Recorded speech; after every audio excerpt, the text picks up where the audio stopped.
Now that you have collaborated your document and looked at the measurement panel options, you may begin using measurement tools. Revu comes with several tools designed to help you take the measurements you need for the most accurate estimation. The best place to start is with the linear measurement tools, which are designed to take measurements of various lengths and do not necessarily include creating close shapes. The first step is using the length tool. Looking at the staircase, you need to find the width of the stairwell. To place the length measurement, click on the length tool at the top of the measurements panel. Click once at the end of the stairs and then a second time at the other end. Holding down the key as you place the line will force it to a significant angle, like 90 or 180 degrees. This is true of many measurement tools.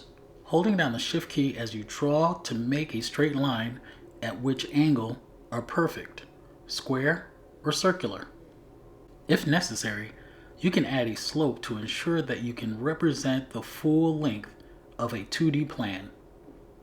While it's not a tool that takes measurements, the dimension tool is helpful if you want to add some text referencing to a dimension. It's found under Tools, Markup, and Dimension. You can use the Dimension tool to add comments on the size of something, like the width of a stairwell. Alternatively, use the Shift L key to create a dimension. Also select the dimension again, although this time while holding the Control key, to adjust the start and end arrows. Then there are polylengths and perimeters, which let you take measurements that have multiple connected segments. These tools are incredibly similar. The main difference lies in the application and some of the additional properties.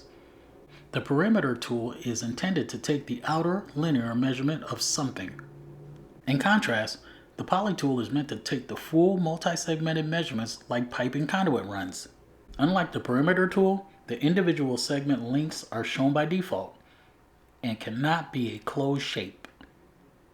Because of their focus on general multi-segmented measurements, you can add a rise-drop value to the measurement to account for lengths along the vertical axis in a 2D plant. For example, you can access the depth field to indicate the height and calculate the area. You can add either tool using the same steps. Select the perimeter tool. Go over to the meeting room and take the perimeter of the room to measure the baseboards.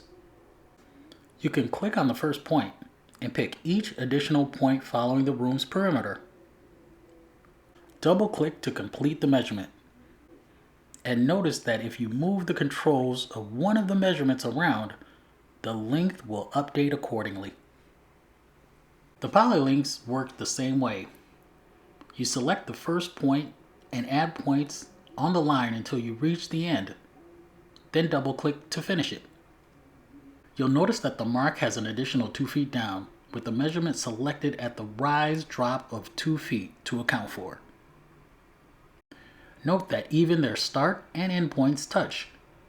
Poly measurements are always considered open shapes and will behave as such.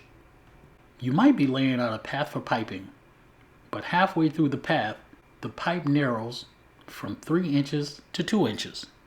Instead of creating 2 separate measurements, you can use the functionality. Right-click on the control point of the polylength, then select Split from the drop-down menu. It will split into 2 measurements at that point. You can select the full length poly markup.